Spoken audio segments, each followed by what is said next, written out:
So welcome everyone to the Effective Managers webinar. I'm Dwight Mahalitz, President of Effective Managers, and today we're going to be talking about how we collaborate on the Effective Managers survey.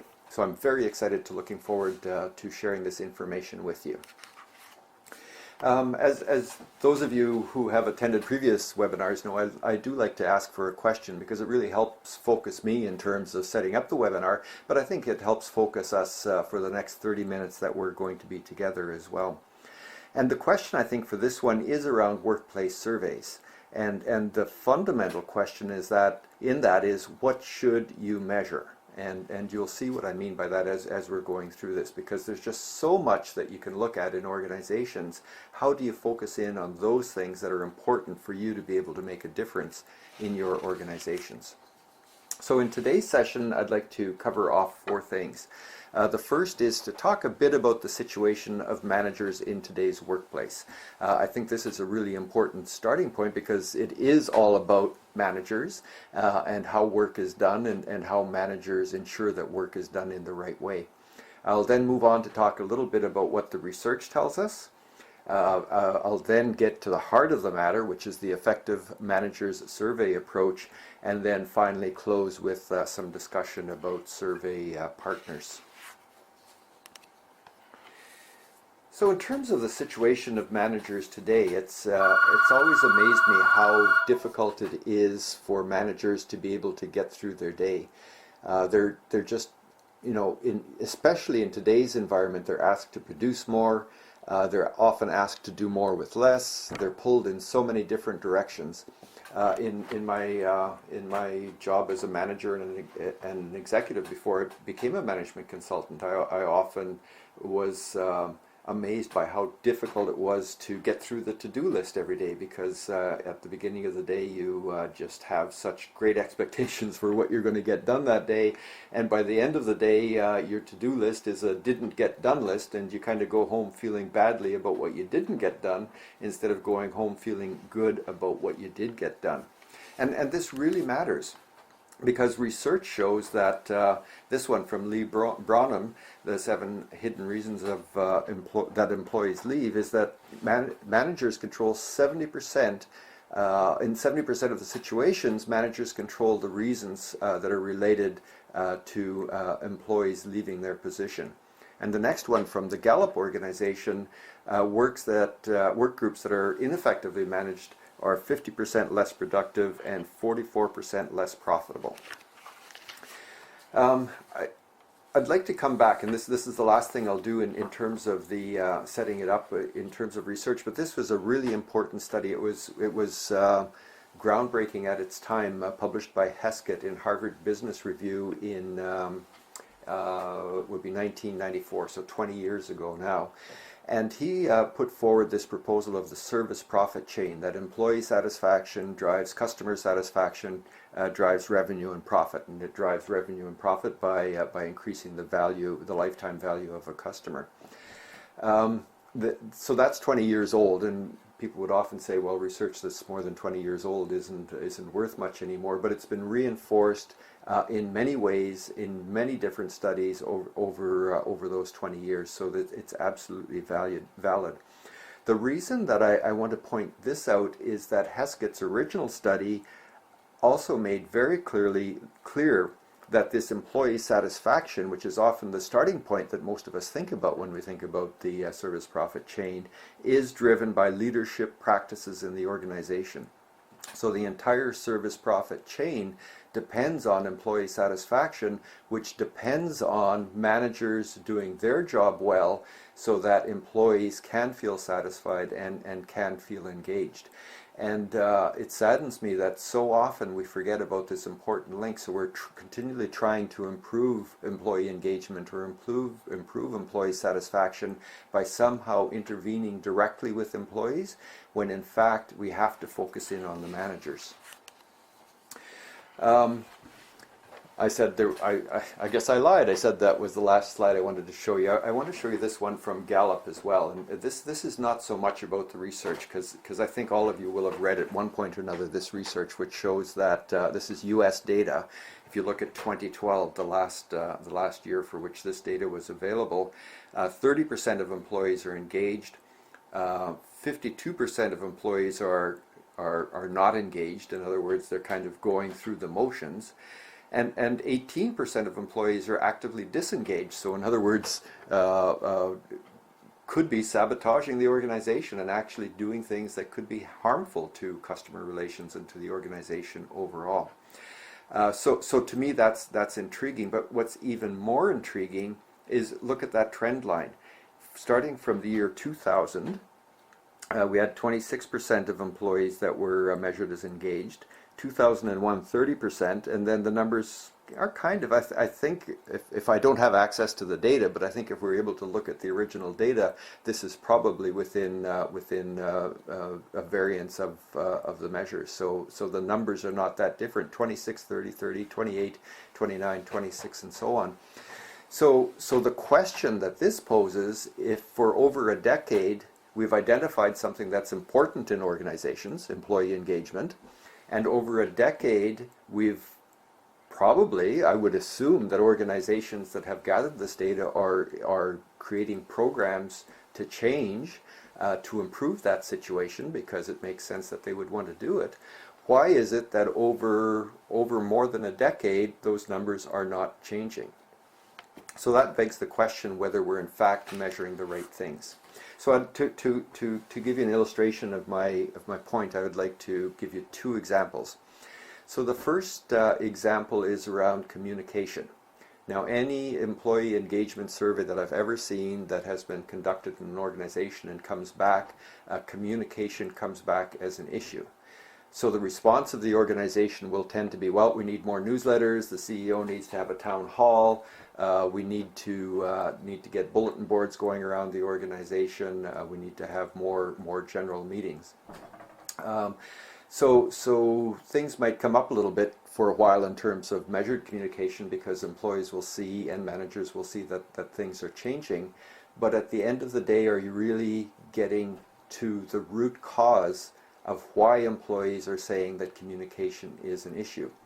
I'd like you to picture a conversation at the water cooler, and these are the kinds of conversations, in fact, that I've had at points in my career, and I'm sure that are going on nowadays. So one employee might be saying to another employee, you know, I was working on this project, I spent 2 weeks on it, almost full time, and I found out today that someone else in another part of the organization was assigned exactly the same project. So I just completely wasted my time.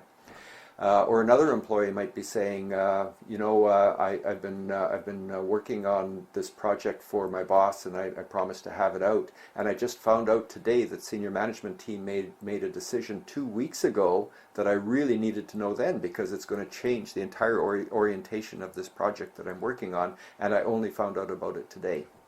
So in those two examples, if employees are asked about communication, they will say they have poor communication in the organization because the information they need to do their job and to be effective isn't reaching them at the right period of time.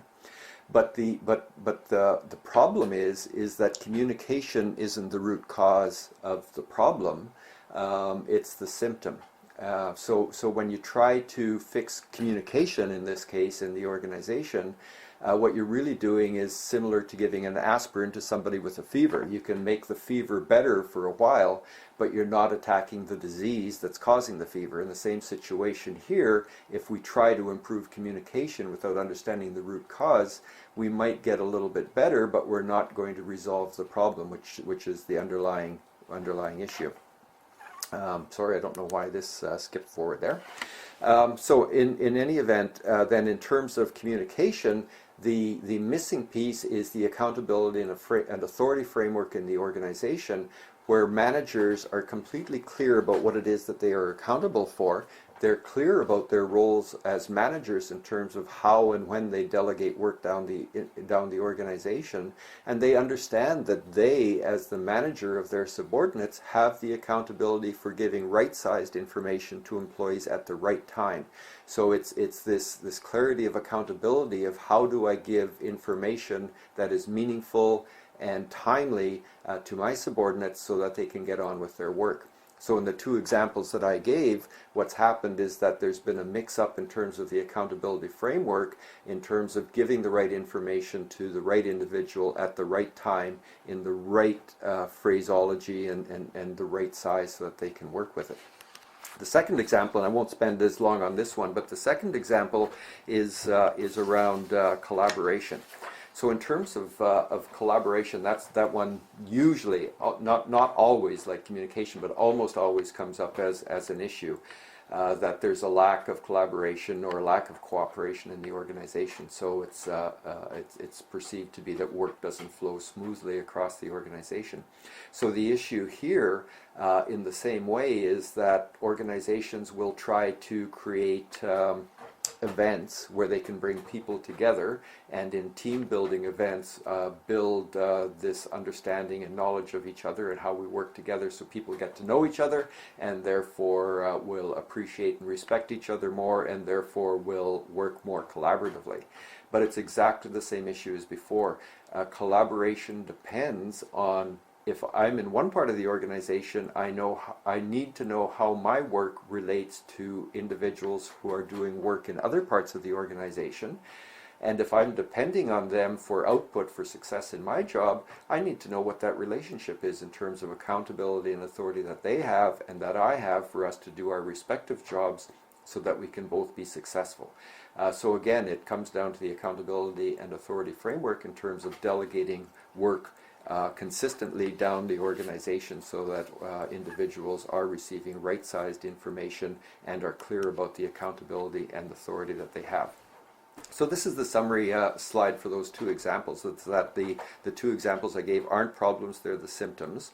And the measurement really does need to start with managers, because we need to get to that root cause. And it's managers in the organization who are delegated the accountability and the authority to delegate work, to delegate resources, to provide feedback, to coach, to recommend salary increments, and so on. So the manager is the focal point for that work for each accountability. So it's no wonder that in 70% of the situations they are controlling factors that are related to individuals staying with the organization or not. That is the most important relationship that an employee has in the organization. So just to circle back a little bit to research, but in this case it's our own research, the research that Effective Managers has done with the University of Ottawa, is we found that managers are not able to focus on their value-added work. And by value-added work, I mean work that only they, with their capability and in their position, can do. And there's two parts to this value-added work. One part is those things that I've been delegated as deliverables that impact the strategic plan or operations. So things that I need to do in my job. The other part of it is the whole aspect of managerial leadership. Managers need to realize and need to have the tools that they are accountable for managing their subordinates, and that there are ways of doing that. It's not a question of sending around a memo. It's a question of building the appropriate feedback loops, creating context for them, making sure that delegation is clear and that there are ways of improving their understanding of it, and so on. But I have a whole webinar on that one, so I won't get into that one today. So what did our research show? Our research showed that managers only spend 55% of their time doing value-added work. So the other 45% of their time, they're going to meetings they shouldn't have to go to, they're reading email they shouldn't have to read, they're getting involved in trying to build consensus around various decisions that should be made but aren't being made, and so on. This again comes back to the lack of clarity of accountability and authority in the organization. Instead of people consulting and then making decisions, they're trying to build consensus or whatever, but it creates this churn in the organization so that individuals are not able to focus. And in the research study, what we do find is that the main driver of this manager effectiveness, the highest correlating aspect of it, is accountability. So are managers accountable for the work that they have in place? I have to step back just a half a second for this one and define accountability. When I first before I started the company Effective Managers, I'd semi-retired from my Capella Associates position and wanted to do more work in board work and more work in research and more work in reading. And the question I had was this question that I raised with you earlier in the webinar: is why do so many managers go home at the end of the day feeling badly about what they didn't get done instead of feeling about what they did get done? Because they work hard, they work very hard, and yet aren't able to achieve those things that even they feel are important to get done. And as I was doing the reading into this, and I thought it would be around accountability somewhere, I actually found that there was almost no research being done in accountability, and only a handful of people that were doing research in accountability had actually different definitions for it. So the starting point needs to be a definition of what do we mean by accountability in organizations. And the definition that we use going forward is that it's an obligation for which one can be held to account for one's results and one's actions by a specified other. So there's three parts to this, and if there's one takeaway from today, I'd like you to take this away, is that accountability has to do with someone feeling obligated to do something. So that's the first part. The second part is that they can be called to account both for the results and the actions of the work that they've done.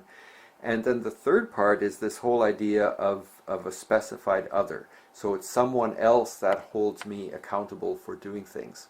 I can't hold myself accountable for doing something. That would be the definition of responsibility. I might feel responsible for doing things, but if I'm going to be held to account, which is the very definition of accountability in the Oxford Dictionary, if I'm going to be held to account, I need to be held to account by someone. So the big aha moment in this research came actually as we were doing some of the final analyses, and that is that, I'm one slide ahead of myself, but on this slide here, what I wanted to make the point is that clarity of accountability. Oh no, I am in the right place. Sorry, I have my questions box open on my computer screen. I should be looking down at my hard copy here. Sorry about that, folks. So this was the big aha moment, and the big aha moment for me was that there are in fact two different dimensions to accountability. So accountability has the same definition, but within that definition of accountability, there are two dimensions. One is clarity of accountability, and one is felt accountability. So felt accountability is how strongly do I feel about those things for which I have to accomplish, so for those things which I have been delegated accountability. The second one is clarity of accountability. How clear am I on what it is that I am being held accountable for? And it's those two together are a larger measure of accountability that drive manager effectiveness. And when you think of it in this way, it's very helpful. So 2 points for it. Then in terms of clarity of accountability will lead to clarity of action. In other words, what am I accountable for? And clarity of interaction. How do I work with others in the organization?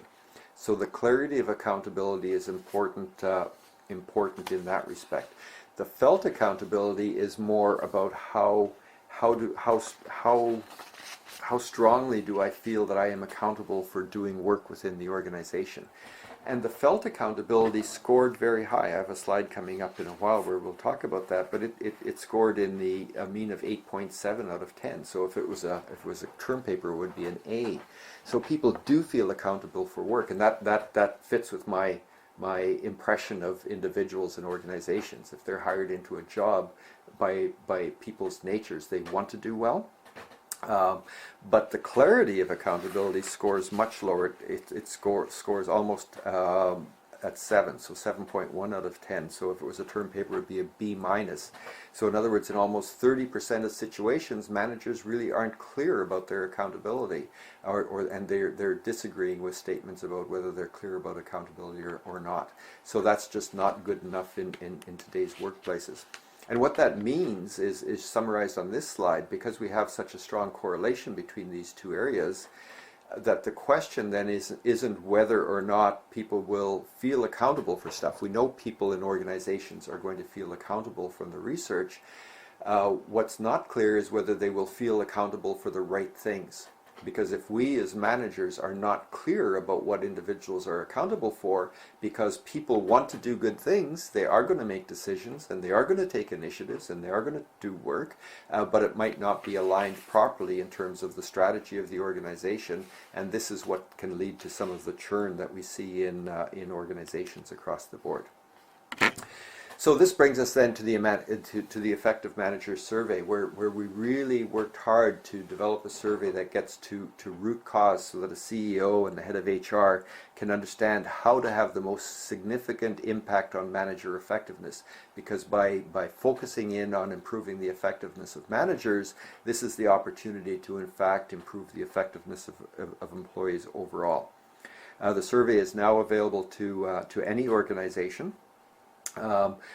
Whereas traditional employee surveys require every employee to participate, in this survey a CEO can get results with an investment of 20 to 30 minutes of each management's time. So it does not require a great deal of time for managers, because they are so busy. We don't want to be distracting them, but it can provide extremely good information from a relatively unobtrusive intervention in the organization.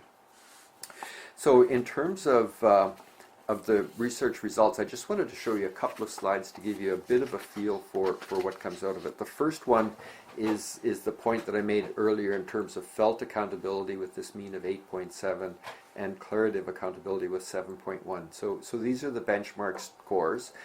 Each organization might be a bit different in terms of their means. But without exception, in organizations to date, the felt accountability scores have been higher than the declarative accountability scores, and it really is this aha moment for organizations to understand what are the key issues facing their employees that does make this difference. It does make this difference, yes.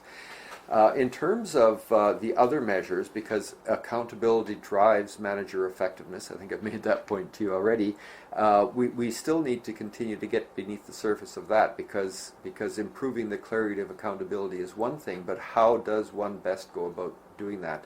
So we look for other highly correlated factors, and the ones that we settled in on are manager capability. So if you're my manager and I feel that you are capable of managing me, then I'm much more likely to feel effective in my work. So you see a score of A there in the benchmark. So organizations tend to do well in that score, and it is highly correlated to clarity.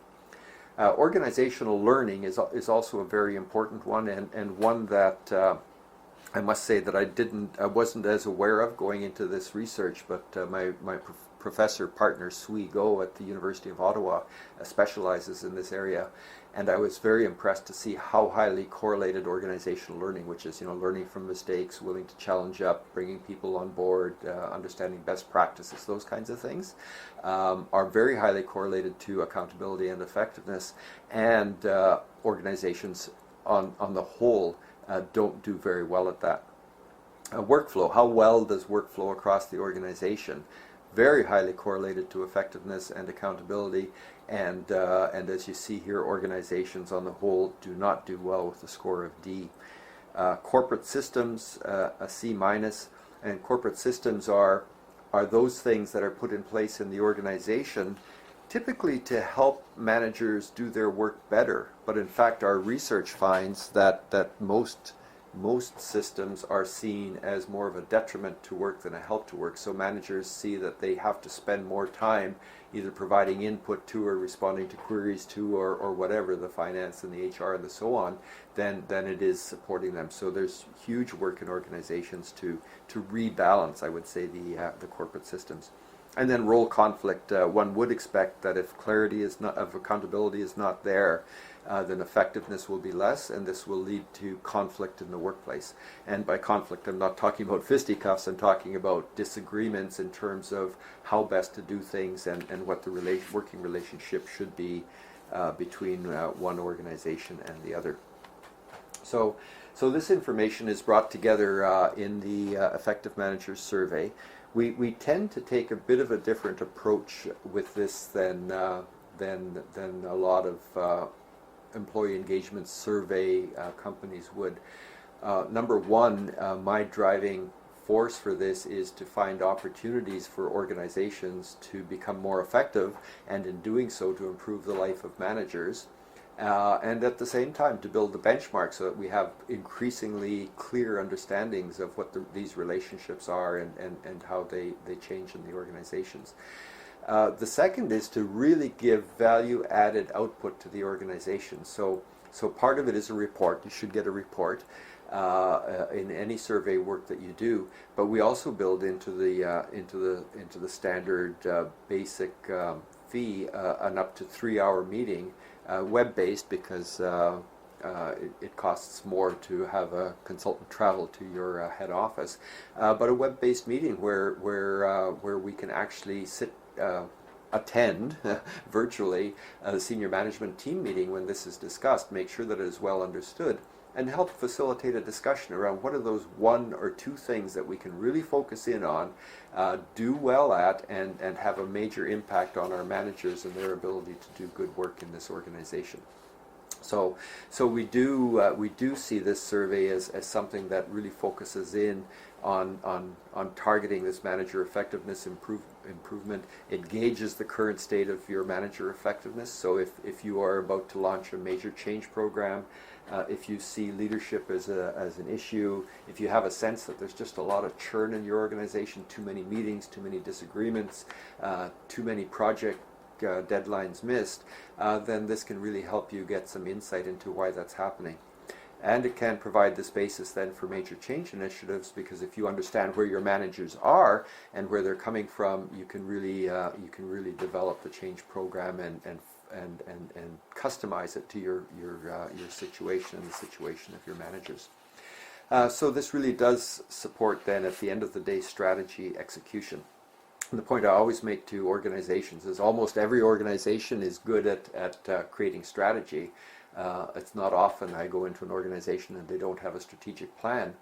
But 70% of organizations fail to achieve their strategy. So the failing is coming in the execution of the strategy, and that's directly related to the effectiveness of your managers in being clear about what they are accountable for, taking those accountabilities, chunking them out, delegating them in appropriate bite-sized pieces for their subordinates, supporting that work, and making sure that that flows all the way down the organization so each employee and each manager knows what their role in strategy execution is. So I've been very pleased over the last few months that some consulting organizations, I'm talking with a number of consulting organizations, but we have 2 formally signed on, Canadian People Management in Ontario, Canada, Paul Bertrand, any of you with background in Canadian. Hi, I'm Dwight Mahalitz, President of Effective Managers. Thank you so much for downloading the webinar. I hope that you enjoyed it and will find it useful. Feel free to check out other parts of the website for interesting downloads. Most are free, some are at a nominal charge, but I'm sure you'll find lots of interesting tools there and things that can help you be more effective. And in fact, that's what my job is. My job is to help you, help your organization be higher performing. The bottom line is that I want to start where you are, understand your problem, and provide services that can help you solve that problem and implement a solution as quickly and as effectively and as efficiently as possible. Give me a call, drop me an email. I'd love to hear from you, talk about your situation, and see if there's anything that we can do together. Thank you.